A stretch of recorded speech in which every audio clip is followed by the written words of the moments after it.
Hey y'all, it's your Sassy Gal. Welcome back to Sassy Gal Preppin', and today I'm going to be dehydrating some eggs.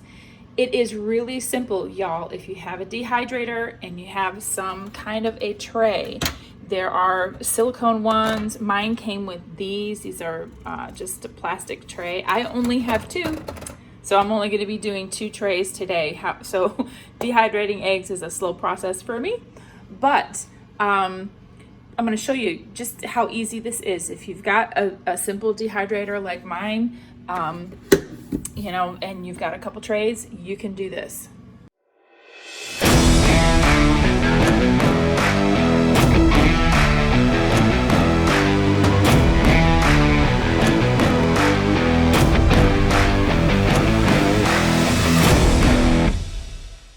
So I took out a dozen eggs, and then I'm going to be using my Ninja blender. I'm going to crack them into the blender. I'm going to, scramble them up, whip them up, and then I'm going to pour them onto the trays. It's really that simple.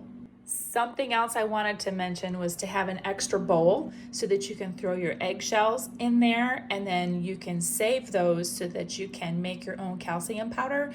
So that's a video that I did just a few days ago, and you can see that and how to do that, but don't forget to have a bowl so you can save your eggshells. All right, here they are, all cracked into my little Ninja food processor blender thing. We're gonna put the lid on, and let's see, did I get it on there right?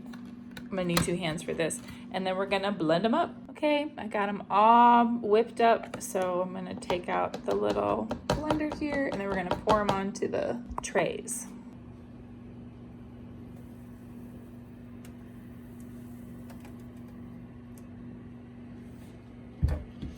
Okay, so I poured a little bit onto this tray, and then I'm just gonna try to tip the tray around so it all gets evenly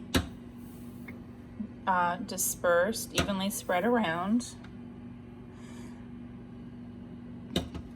And I can tell you from experience, you don't want to get too much in one area where it gets like real thick, like in one area, then it will take longer for that to dehydrate. So I could probably put a little more on here, like right in that little hole right there.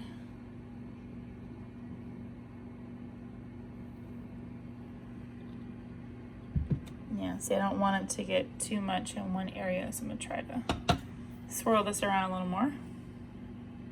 Woo! It really is kind of a game. trying to figure out exactly where you might want to pour your stuff, because it is thick, so it'll kind of stay in one place a little bit. See how it's running down to the one side, so it tells me that either my unit or my counter is just a little bit off. So I have that much left, and so it definitely does not take a whole dozen. Maybe it's more like half a dozen that I have on here, but I got my 2 trays filled.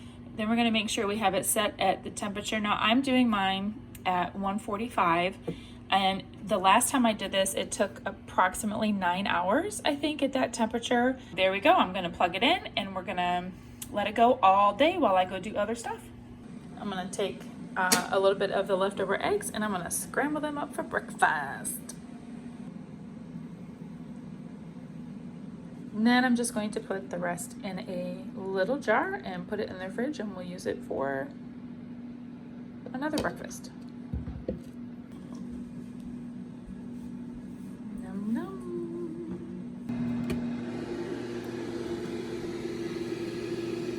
I should have, instead of doing that. Okay, y'all, after I think it was about 9 hours, we have dehydrated eggs. So it should be, when you know that it's done, you can tell this is crispy, crumbly. Okay. And then it just, it's just all nice and dried like that. I just dumped this out on a paper towel, and it looks greasy, but the more I try to, like, I've even tried to just get this with the paper towel, and you know, there's not any grease. It's kind of shiny looking. There's some pieces that look like this. This is where it got on the one tray. It was just one little section that was probably thicker than it should have been. And it got this little, it's not rubbery. It feels a little gummy on this side. So these didn't get dried. I'm gonna see if I can dehydrate these anymore. I'll just flip them over and put them on a tray.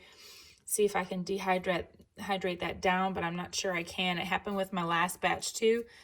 It just, one little area on the tray, it was like just in one little area, it must have been too much and it didn't dehydrate all the way.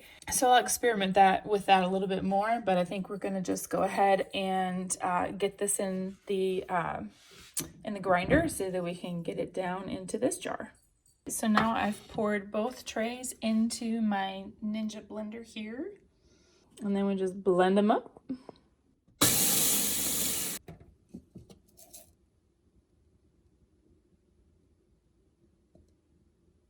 Doesn't look like much after all that, huh? Oh well. So I'm going to pour these into a separate jar from the other ones, just so I can keep track of any problems that might occur, if there's any mold or anything like that, before I combine them into the same jar, because I don't want, if there's a problem with this batch, I don't want to contaminate the other batch I did. So we're gonna see how well I did. I didn't have any problems with the other one, so hopefully I won't have any problems with this one, but I really wanted to show you that this is, it really is easy to do. It's just, it can be a little overwhelming because you want to make sure that your food is completely dehydrated so there are no problems with it. And especially right now, if you feel like me, you don't want to make any mistakes because eggs are so expensive. You don't want to end up having to throw out anything. So just watch it, just do the best you can. You can't really over dehydrate, I suppose, as long as you don't cook your eggs in the dehydrator, that would be a problem. But otherwise, it really is simple, I should say. And then once you get the first batch done, it's usually easy to get to keep doing it. So anyway, I wish you the best of luck. Thanks for watching, and I'll catch you in the next video. By the way, everybody, it worked. I took those little pieces that I had and got them all dehydrated. I put it on the dehydrator for another couple hours, and ta-da, it worked. So I got all of that batch to dehydrate. So anyway, just wanted to let you know that it did work. Have patience.